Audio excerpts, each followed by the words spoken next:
Welcome to the deep dive. If you've been looking at the headlines lately, it just feels like the world is, well, it's fragmenting. You get this whiplash, right? One day it's a major military intervention, and the very next you're seeing a historic market rally. It's disorienting. It is. And if you feel that way, you are definitely not alone. So our mission today is to take this enormous, complex stack of sources we have, geopolitical analyses, economic forecasts, some really deep theological research, and try to make sense of the current global state. Right. And we're not just tracking what's changing. That's the easy part. Exactly. We want to understand what these changes actually reveal about the very foundations of power and stability. We're really trying to move beyond the what and get into the why, and maybe more importantly, the what this all means. And what's so striking about the world as we enter early 2026 is, I think, the sheer normalization of these coercive strategies. Coercive? You mean like force? I mean, force, yeah, but it's broader than that. It's military force, absolutely. Right. But it's also economic pressure, through tariffs, and it's also technological dominance. The whole global system is now characterized by these competing spheres of influence. And the alliances, they're almost purely transactional. So that structure, the one that sort of held the world together after the Cold War. It's visibly fracturing. Mm-hmm. And the material we're diving into today suggests this isn't just, a political misstep or some kind of failure of intelligence. It's deeper. That's the absolute key, isn't it? Our sources are giving us this crucial dual perspective.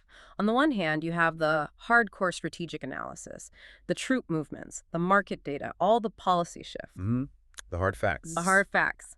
But on the other hand, there's this profound moral diagnosis that argues the fragmentation we're all seeing is fundamentally a failure of moral orientation.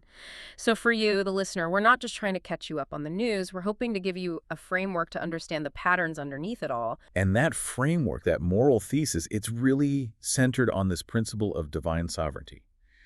The core idea, which the theological analysts introduce right away, is that this fragmentation, it's a symptom of lost balance. Lost balance. Yeah.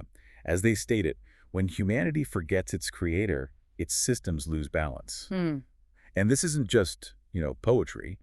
It's presented as a structural analysis. It's suggesting that the disorder we see in the headlines is a direct reflection of a deeper spiritual condition. A condition that actually impacts global policy and economic stability. Directly. Okay, so let's unpack that.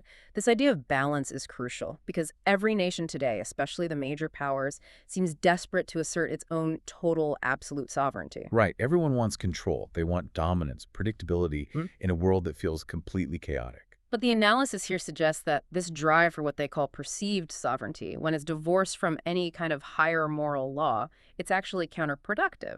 It creates an illusion of control. And the sources make a really clear distinction between true sovereignty and perceived sovereignty.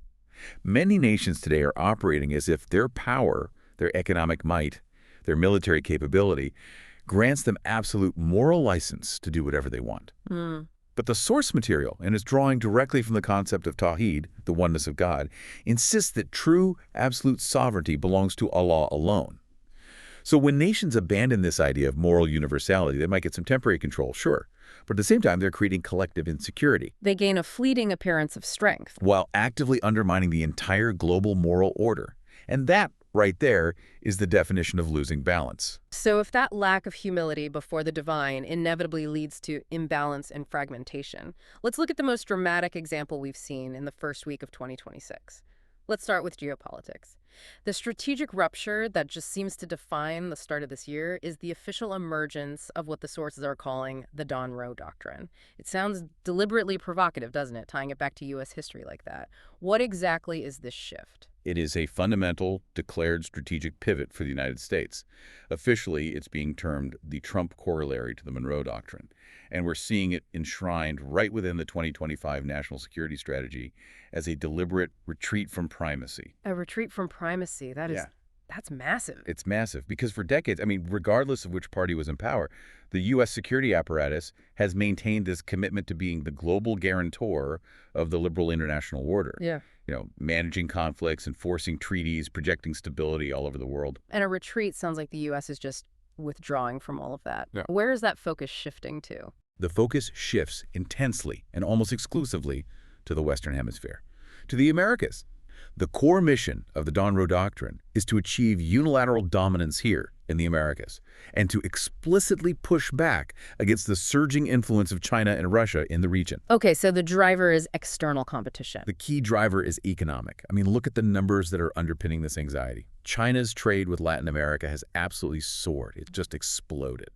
We are talking about projections that suggest this trade relationship could surpass $700 billion by 2035. 700 billion. That's a huge economic gravitational pull. So the doctrine is designed to counteract that.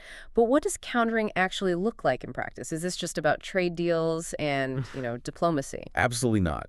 The Monroe Doctrine authorizes a far more aggressive, unilateral, and coercive posture. The source material outlines that this strategy views U.S. security interests in the Americas as paramount to the point of overriding regional concerns or even international legal norms. And we saw proof of that almost immediately. We saw the immediate kinetic proof of this strategy just days into the new year. Let's get into the details of the Venezuelan crisis. Because this wasn't a slow buildup of sanctions or diplomatic pressure. This was a rapid, dramatic, and violent military intervention. On Saturday, January 3rd, 2026. It was a lightning-fast operation. Yeah. U.S. Special Forces, with air support, executed a strike specifically aimed at capturing the Venezuelan president, Nicolas Maduro, and his wife, Cilia Flores, right there in Caracas. And the official justification. The official White House statement categorized the action as a surgical law enforcement operation. The stated goal was to combat narco-terrorism, and they cited these long-standing U.S. federal indictments against the Maduros. So it was designed to look like a legal arrest? But executed as a military invasion, yes. And the immediate aftermath in the legal sphere has just been unprecedented. I mean, Maduro is now physically in the U.S. court system, which is extraordinary in itself. It's an absolute legal minefield. Maduro and Flores were arraigned in Manhattan federal court. They pleaded not guilty to a range of charges, from narco-terrorism to cocaine importation. But the real defining political act was Maduro's declaration in court that he considers himself a prisoner of war. A prisoner of war. He vehemently denounced the entire operation as a kidnapping, arguing that the U.S. forces were acting as illegal combatants on sovereign soil.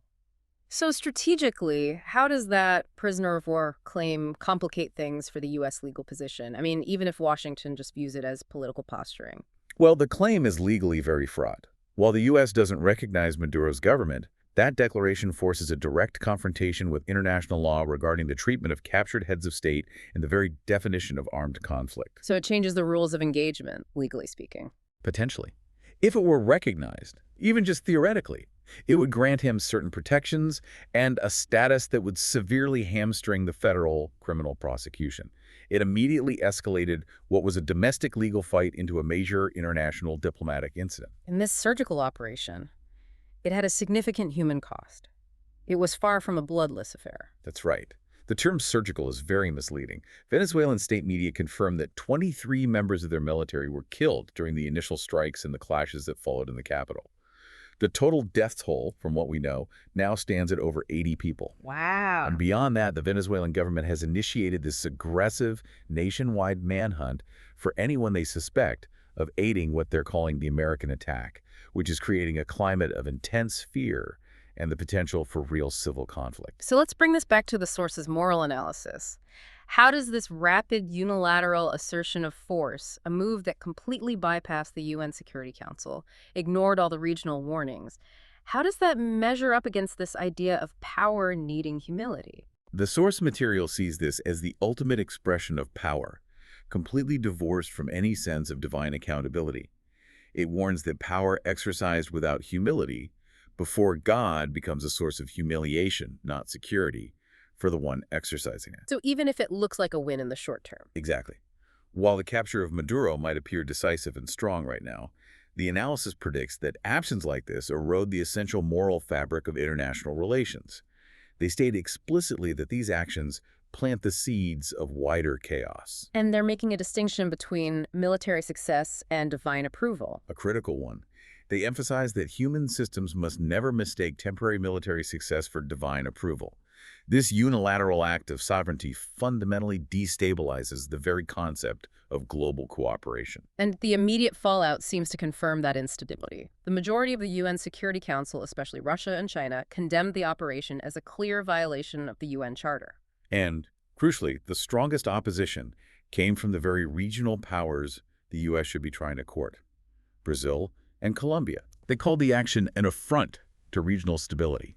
They warned that it sets a dangerous precedent for the entire hemisphere, and their primary immediate fear is highly practical: Refugees. a massive, destabilizing new wave of refugees. They anticipated spilling across their already stressed borders as internal conflict or, political score settling escalates inside Venezuela. What stands out to me is just how quickly the strategic goals seem to transition from this supposed law enforcement action to, well, to naked economic game. 3 days after the intervention, the oil deal was announced. That rapid transition just strips away any remaining pretense that the operation was solely about justice or fighting narco-terrorism. President Trump announced a deal to export 30 to 50 million barrels of Venezuelan crude oil to the U.S. The deal is worth up to $2 billion. And this was oil that had previously been under U.S. sanctions, right? Tracked. Exactly. This oil had been deemed sanctioned oil, basically trapped on tankers due to the U.S. blockade, making it effectively inaccessible. And before the intervention, those tankers were largely destined for Chinese markets, weren't they? Precisely. This move is a textbook example of transactional power. The U.S. used military force to capture a geopolitical asset, the oil, and then reroute it.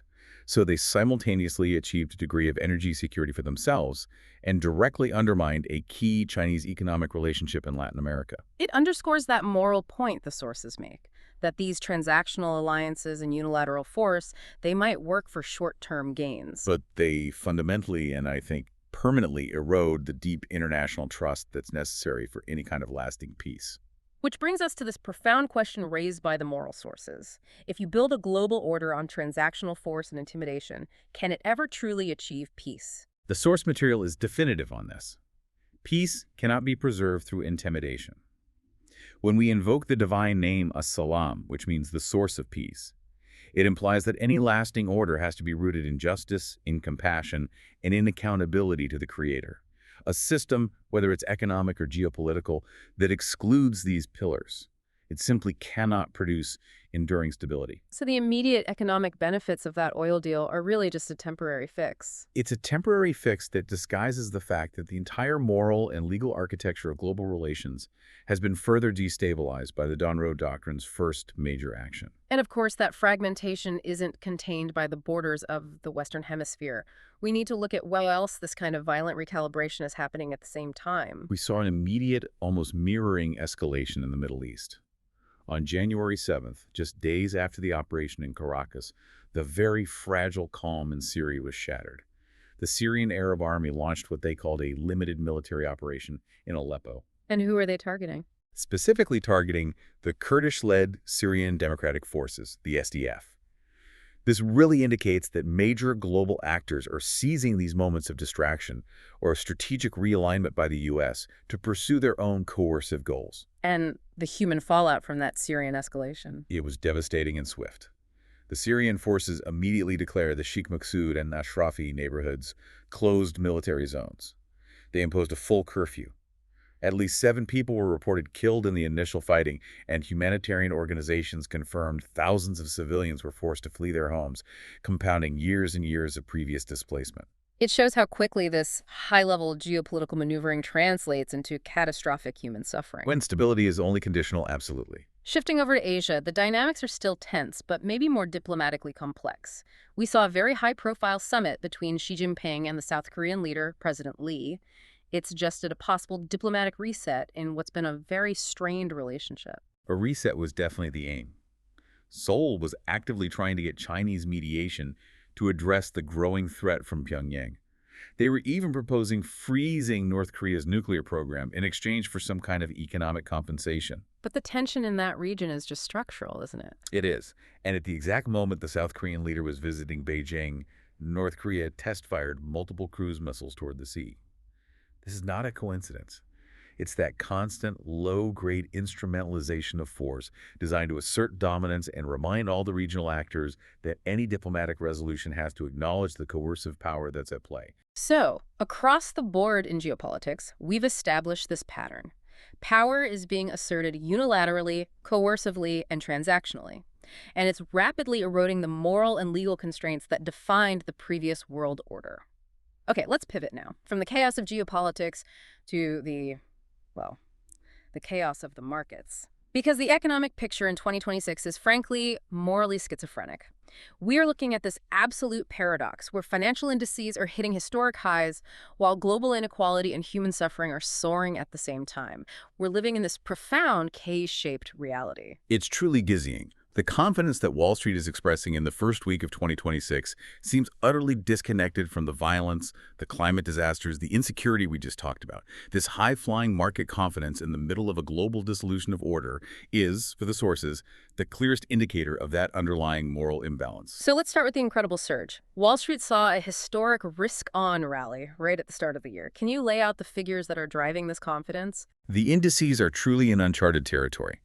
The Dow Jones Industrial Average surged past the 49,000 mark for the very first time, and it closed the week out at 49,462. 49,000, that's Yeah, just incredible. it is.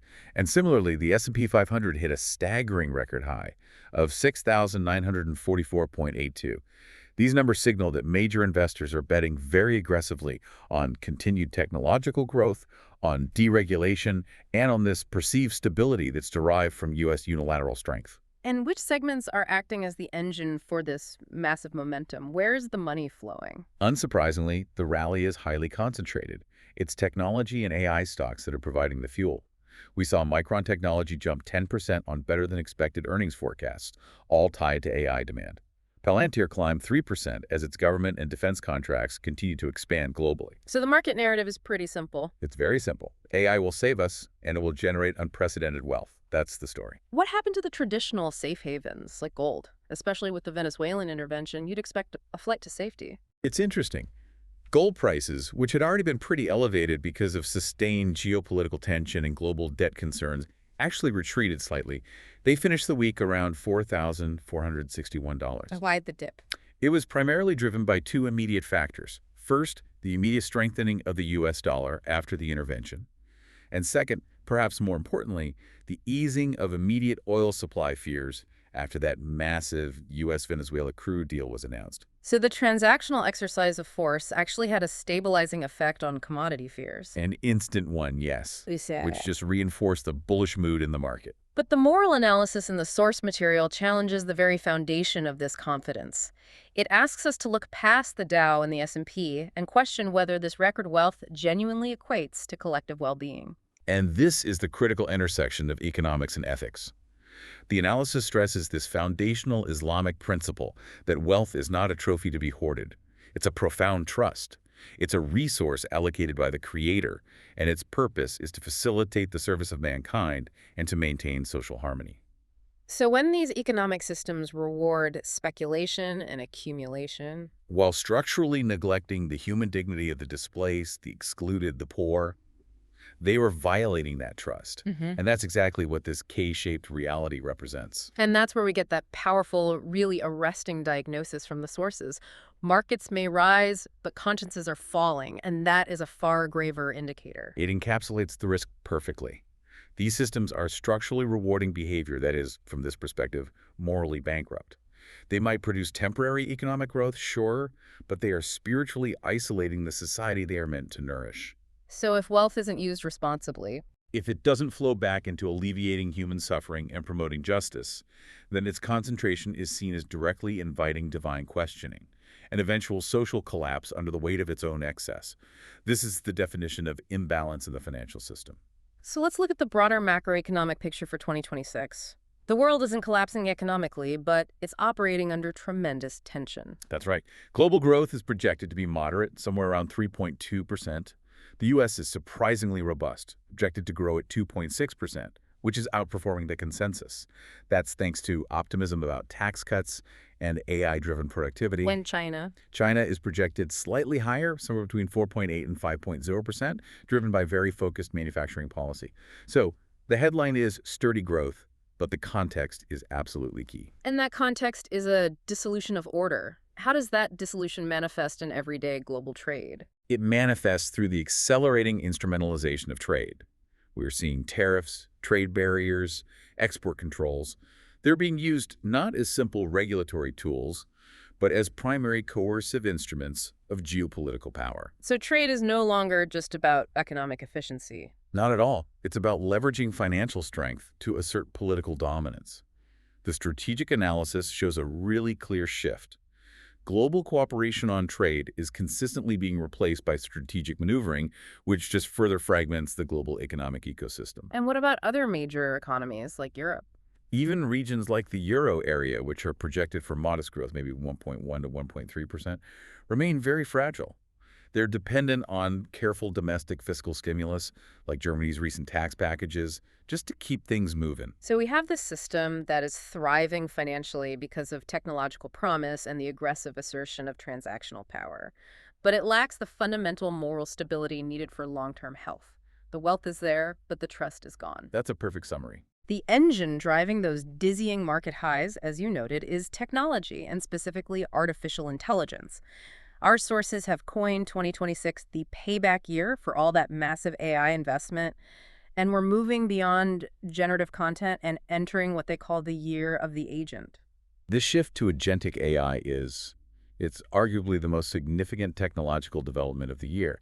For you, the listener, we really need to understand the distinction. Generative AI, which has dominated the conversation for the last couple of years, it creates content, text, images, code. Right? It makes things. It makes things. Agentic AI is fundamentally different. It is an autonomous system, the agent, and it's designed not just to create content, but to solve complex, multi-step R&D problems, often without constant human oversight. Can you give us a concrete, maybe a relatable example of what an agentic AI might be doing in a field like, say, life sciences? Certainly. Okay, so an agent in a pharmaceutical lab, it wouldn't just generate a list of potential drug compounds. It would design the experiment, it would order the necessary chemical precursors from a supplier, run the simulation tests, analyze the structural data from that simulation, and then self-correct the formula based on the results, all within a closed loop. So it's moving from being a really smart tool to a quasi-autonomous researcher. Exactly. And that potential for disruptive productivity is why the market is soaring. But with that phenomenal potential comes phenomenal risk. You mentioned that AI has driven a huge portion of the market rally, but the real-world productivity gains have remained elusive for the broader economy. That is the core financial warning. Sources suggest that AI has fueled an astronomical 80% of U.S. stock market growth over the past 18 months. 80%. 80. Yeah. Yet, outside of the tech giants and a few very specialized R&D labs, the tangible, broad-based productivity increases that were expected across all sectors, they just haven't materialized yet. This massive financial valuation is built overwhelmingly on future promise. And what are the big institutional investors saying about that massive gap between the valuation and the demonstrated utility? The fear of a spectacular collapse is a very real constraint on confidence. A striking 57% of institutional clients surveyed view a tech bubble burst as their single top concern for 2026. More than war, more than climate change. More than anything else. This financial vulnerability mirrors the ethical vulnerability. Massive investment in power built on a foundation that hasn't fully proven its real-world benefit or, critically, its ethical safety protocols. And this brings us right back to the moral analysis. How does the source material frame this unprecedented technological power? Is it viewed as a threat or as a gift? It's framed as a divine allowance, not as a grant of human divinity. The idea is that the Creator allows humanity to uncover the laws of nature, to manipulate physics, to unlock biological systems, not so that we can claim mastery over creation, but so that we might recognize His infinite wisdom and power through the utility He grants us. And so the technology becomes a profound moral trial. It does. And the success or failure of that trial depends entirely on the intention behind the technology. Right. The warning is stark. Intelligence without humility breeds arrogance. Autonomy without ethics breeds harm.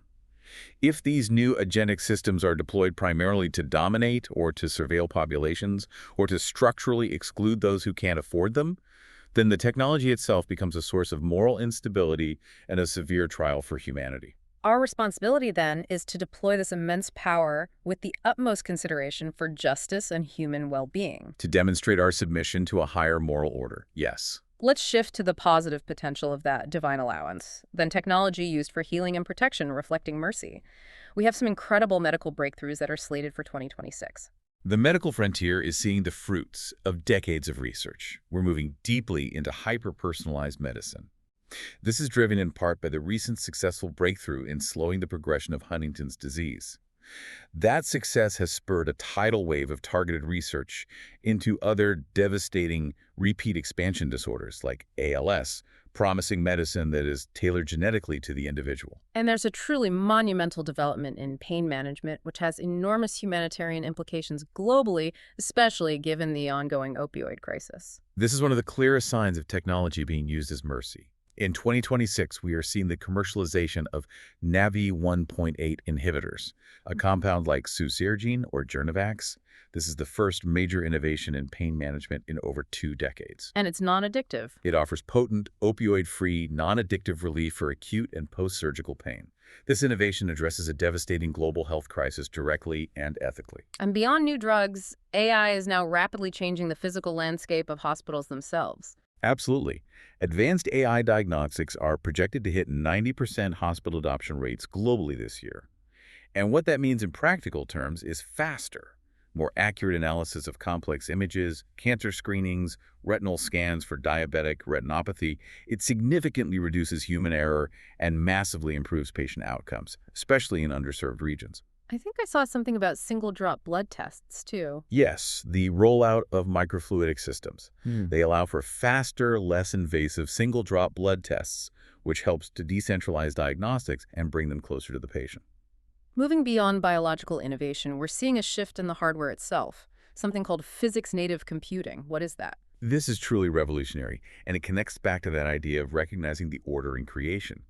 Physics-native computing uses hardware that's designed to solve complex mathematical problems by physically mimicking the system it's modeling. Can you give an example? Sure. So, photonic or optical processors use light waves instead of electrons to perform calculations. This solves core bottlenecks in massive data crunching for fields like complex climate modeling and aerospace engineering. They are moving out of the theoretical lab environment and into practical deployment this year. They reveal the inherent, elegant order of the universe through the science they unlock. A beautiful way to put it, yes. And finally, a great sign of that divine allowance and human curiosity is the way we are looking outward, upward. 2026 is firmly being labeled the second golden age of space exploration. It's a remarkable confluence of milestones. NASA's Artemis II mission is scheduled for a crewed flyby of the moon, the first human journey into deep space in over 50 years. And when is that happening? That mission is currently targeting a launch window between February and April of 2026. It marks the literal return of humanity to the space frontier. And SpaceX is tackling the enormous logistical hurdles that are required for human trips to Mars. They are. A key focus for them in 2026 is the successful demonstration of in-orbit cryogenic propellant transfer using their massive Starship vehicle. This ability to refuel in space is a non-negotiable step for any long-duration crewed mission to Mars. These endeavors, while technological, just underscore the boundless capacity and curiosity granted to humanity by the Creator. We've talked about soaring markets and soaring rockets, but let's bring it back down to Earth, literally. The environmental challenges we face, according to the source material, demand a reflection that goes beyond just logistics and mitigation. They require us to understand the concept of Mizan. Muzan. It translates directly to balance or proportion. The moral teaching is very clear. Allah created the entire universe, and specifically the Earth, in perfect balance. When humanity violates this balance through excess, through unrestrained greed, or through negligence of our stewardship, creation responds. It responds not in random anger, but in testimony. Exactly. In testimony. The increasing frequency and severity of global catastrophes are seen here not merely as natural disasters, but as signs. They are signs demanding that we reform our moral priorities and restore our role as humble stewards of the Earth. And the source material provides some harrowing recent details of this testimony, specifically the ongoing humanitarian disaster in Indonesia. The statistics are a stark indictment of our priorities. As of January 7, 2026, the death toll from the floods and landslides in Sumatra has tragically reached 1,178 people, with many still missing. And the displacement? Over 242,000 residents have been displaced from their homes, and 142,200 people remain in temporary evacuation shelters. The scale of the human suffering is just immense. And this crisis isn't contained to just one event. The fragmentation continues across the archipelago. It does. Just this week, Flash floods, triggered by torrential rain, killed at least 16 people in Indonesia's North Sulawesi province. These floods submerged entire villages in the Siau Tagulandang Bayaro Islands, immediately triggering a local emergency declaration and displacing hundreds more. So when we look at this concentrated suffering, it becomes impossible to separate the environmental outcome from the moral systems that prioritize relentless consumption. Right. And that's why the source refers to this suffering not as merely collateral damage in the pursuit of growth, but as a moral indictment. It's powerful, necessary language. It is. It indicts systems that prioritize consumption, extraction, and speculation over responsible stewardship. The rising markets, the technological leaps, they all occur in a context where basic human security is being shattered by climate instability. The Earth bears witness to our failures. It shows that when we ignore the divine mandate to maintain balance, human suffering is the inevitable consequence. We have to connect this back to the section we just discussed, the massive AI boom. Is there a critical, hidden environmental cost to this technological leap? There is. There is a rapidly accelerating and often overlooked environmental concern for 2026. The physical footprint of the AI infrastructure. The physical manifestation of AI, these global data centers, consume staggering amounts of electricity, often the equivalent of small cities. And they also require enormous quantities of water for cooling. So there's a paradox. We develop AI to solve climate problems, but the infrastructure to run it threatens to undo our clean energy goals. Precisely. And this unchecked expansion is being enabled by specific energy policies. Strategic analysts are very concerned that this rapid, unchecked data center expansion, particularly in regions where energy policy encourages or even subsidizes fossil fuels like the beautiful clean coal initiatives, risks completely derailing global efforts to transition to clean energy. So the pursuit of technological intelligence without acknowledging the immense physical cost. It fundamentally violates the principle of meson. It's a structural misalignment that is fueling fragmentation. Stepping back for a moment, even the moments that are intended for shared celebration, global culture, sport, they're starting to mirror this fragmentation. They're reminding us of our shared vulnerability amidst all the chaos. They serve as a vital human mirror. They do. In a world that's defined by the collapse of norms and this economic paradox, these events offer a subtle but powerful lesson. Humanity is one body. The injury in Sumatra, the political tension in Caracas, the climate strain in Europe, at the end of the day, it affects all parts of the human experience. Let's look at the current sporting landscape, specifically the Africa Cup of Nations, AFCON 2025, which is happening in Morocco. The quarterfinal lineup is now set, and it's providing a moment of shared human endeavor. The tournament has been fierce, and it's culminating in some classic matchups. We just saw the conclusion of the round of 16, which delivered incredible excitement. Notably, Algeria advanced against DR Congo after an absolutely stunning 119th-minute winner by Adil Bobina. Wow, right at the end. A classic demonstration of human will and talent under immense pressure. And the defending champions, Ivory Coast, secured their passage by defeating Burkina Faso 3-0, led by a starring performance from Amad Diallo. So we're heading into some real heavyweight matchups in the quarterfinal. Absolutely. The record champions Egypt reached their 11th quarterfinal by edging out Benin 2-1. And Nigeria solidified their standing with a strong 4-0 win over Mozambique, featuring a brilliant double from Victor Osimhen. So what are the big games to watch? The quarterfinal slate now pits the North African rivals Algeria against Nigeria, and Ivory Coast will travel to Agadir to face Egypt. These are moments of national and continental mobilization, powerful examples of disciplined, inspiring action on the world stage. But even as we celebrate these human efforts, the shadow of climate stress is falling over the next major global spectacle, the Milano Cortina 2026 Winter Olympics. The preparations are struggling. The Winter Olympics, set for February, are already being severely complicated by unseasonably warm temperatures that are plaguing the Dolomites.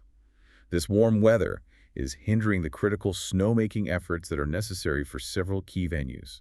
It's a very tangible, expensive, and visible example of the climate bearing witness. It is. It's impacting even the most carefully planned global events. And there's a minor controversy surrounding the hockey component, too, despite the welcome return of the NHL stars. Yes. The infrastructure in Milan dictates that the hockey rinks are going to be shorter and narrower than the standard NHL dimensions. So while players like Sidney Crosby and Connor McDavid are returning to the Olympic ice for the first time since 2014, that difference in ice size significantly impacts strategy and the tempo of the play. It reflects how limitations, whether of infrastructure or climate, are forcing adjustments in even the most established cultural norms. It does. So, in this era of compounded shocks, climate disasters, geopolitical volatility, economic paradox, the world is constantly talking about and strategizing for resilience. And this is where the sources draw a crucial final distinction. They differentiate between what they call strategic resilience and true resilience. Strategic resilience is brittle. It's merely the ability to navigate multiple shocks at the same time, dealing with a major flood while you're also managing tariffs and a political crisis. It's purely reactive. And it relies on temporary material strength. Exactly. What then constitutes true resilience in the face of all this fragmentation? True resilience is proactive. It's internal. And it's rooted in moral discipline, in service to mankind, and in submission to Allah. The analysis argues that a civilization that rejects accountability to its creator cannot generate lasting strength. It will inevitably collapse under the weight of its own excesses, even if the markets soar temporarily. So true resilience is achieved by submitting to the highest status of Almighty Allah. Because this moral fortitude provides the only reliable anchor for enduring engagement and for inspiring constructive action in the world. When a society aligns its purpose with divine principles, it finds a stability that no geopolitical or economic shock can fundamentally dismantle. We've taken this incredibly deep dive into the state of the world in early 2026, viewing this fragmentation through that necessary dual lens, both strategic and moral. And it's clear that the disorder we're seeing is structural. It's not accidental. Mhm. We saw fragmentation in geopolitics, demonstrated by the arrogance of power in the Donroe Doctrine in the Venezuelan crisis. Yeah. Unilateral force displaced justice, planting the seeds of wider chaos all over the globe. Right? We analyzed fragmentation in economics, seeing the failure of wealth as a trust, that K-shaped recovery soaring markets amidst this spiraling spiritual poverty. It revealed a system that structurally neglects human dignity in favor of speculation. A deep imbalance. And we looked at fragmentation in technology and the environment, showing that innovation divorced from ethics, especially the unchecked environmental cost of the AI boom, violates Mizan, the divine balance, and it's leading to the earth-bearing witness through increasing catastrophes. And this moment of visible fracture, Yeah. however overwhelming it may feel, is presented by the sources not as a judgment, but as a profound invitation. It's an invitation to humanity to reform its priorities, to restore justice and stewardship globally, and to return to humility before the Almighty. So if we are to achieve true resilience, we have to abandon the arrogance of this perceived sovereignty. If we desire progress, we have to remember and align ourselves with the source of all progress. That really is the core synthesis of our deep dive today. And ultimately, the truth that frames this entire diagnosis, the one that should guide our reflection amidst all the human striving and maneuvering, is this. Allah does not need the world. The world needs Allah. This is a powerful reminder that while we analyze all these human systems of control, of wealth, and technological prowess, the final reality remains constant. And Allah has full power and control over his affairs, but most people do not know. That is the ultimate thought for you to carry forward, that the most important mobilization is always toward recognizing where true power resides.